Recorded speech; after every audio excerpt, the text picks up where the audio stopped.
Early one morning, Baron Starkey visited the engines. Sorry to disturb you while you're getting ready for work, but I have a special job for you, Misty.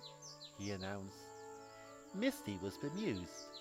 Her work was arranging trains and looking after the yard. Tomorrow night, a circus is coming to Swords Village. It will be in a field beside the houses. The circus is sold out, so I need you to collect the people at Carlone and bring them to Swords. He informed. Thank you for thinking of me, but I don't pull trains, she confessed. James Clifford sniggered. Yes, she crashed hauling sacks of flour. You could never trust her with passengers. He teased. Misty was cross. Yet when your coach broke free, it was I who brought your passengers to the station, safe and sound, she reminded. Baron Starkey applauded her. You work very hard and deserve a nice run down the line. Enjoy yourself tomorrow night, and you might hear some of the music from the show, he said before leaving. Later that day, Misty was telling Fred the porter about her circus train. Strangely, he seemed rather spooked. You do realize that tomorrow is Halloween? He asked. Yes, but what has that got to do with anything? Hmm, do you know the story of Marvel's circus? He asked in a low voice. Misty never did. The name did not sound familiar at all. Would you like to hear the story before you leave? Sure, I've still got some time until my driver returns from lunch, she said. Well then, a long time ago, there was a circus that traveled all around England. It was hauled by an engine called Marvo. He was named after the circus. Marvo thought he was a clown and would play tricks on the other engines. On one unfortunate Halloween night, the circus was heading to its next destination.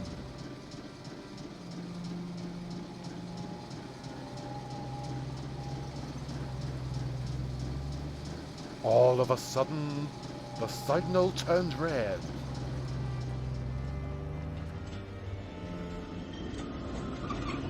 Minutes passed by. They remained halted mid-journey. To their disbelief, a witch, yes, a witch, the shape of an engine, appeared out of nowhere. On the other track was a ghost train who stood at the witch's command. Marvel and his crew were terrified, as there was no escape from these ghastly beings. What would happen next, no one could believe. The entire circus train disappeared, vanished into thin air, with no trace of its former existence. Each Halloween night, the clowns return.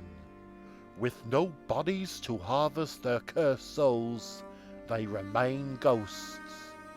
Now, under command of the Great Witch Engine, they would target innocents, lure them from their homes, leading them to a world that lives no more, a realm where she dwells.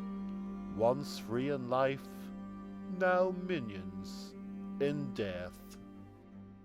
Misty was horrified by what she had heard. Thank you very much, Fred. I really needed to learn that.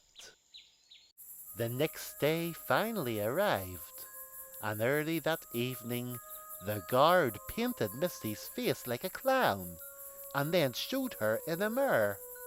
She was far from impressed. What have you done to me? She raged. Now I look like Marvo. Before long, she collected the passengers at Carlone. The children chuckled and thought she looked ever so funny. Though she tried not to, she kept thinking about Marvo's circus.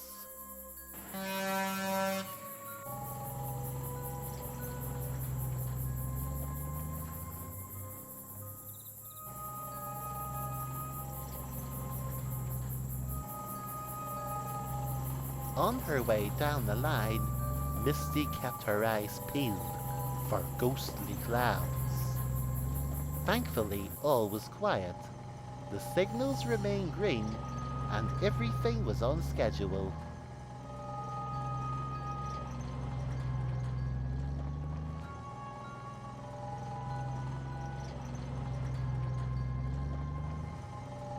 Eventually, they reached the field by Swords Village.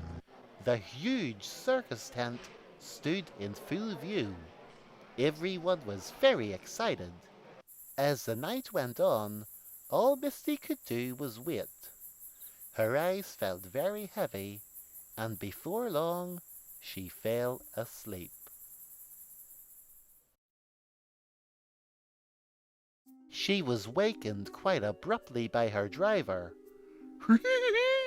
Passengers have boarded, and it is time to go, He told her. Misty was still sleepy, but something wasn't quite right. You don't sound like my driver, she queried. Before Misty knew it, she started to move, but in the wrong direction. What are you doing? She called. We're heading towards Kilkenna. The driver didn't reply. Things had become very strange indeed.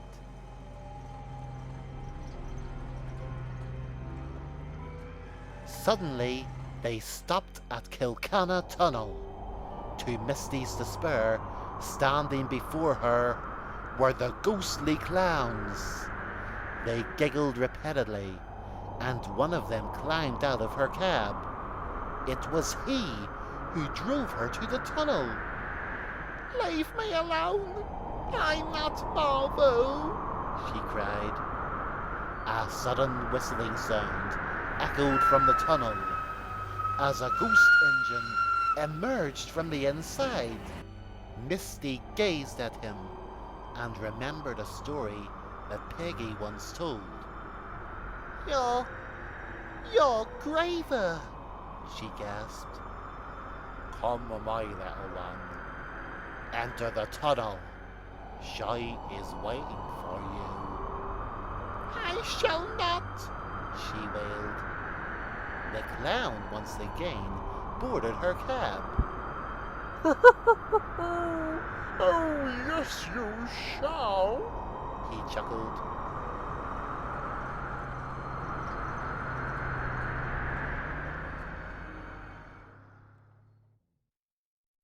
Misty, Misty, wakey, wakey. Huh? What's going on? I'm here. At Sod's village. Where else would you be? Laughed her driver. The circus is over, and the passengers have already boarded. Time to go home. It must have been a dream. But it felt so real, she said to herself. To her joy, they began moving in the proper direction. The next day, she told Fred all about her dream. It felt so real. Even the old Graver ghost was there, she said. Fred felt a little guilty over Misty's nightmare. Shouldn't have told you that stupid story, he sighed. Misty was bemused. What do you mean, story? Marvel was real, wasn't he? No. He was from a book I bought in the market, replied Fred. Well, let's say no more about it, she said in relief. You can keep those stories to yourself. Fred chuckled. Don't you want to hear about the evil Great Western Injun who turned into a wicked monster? Or how about the cursed ghost train who could not rest in peace? Misty respectfully declined and returned to work.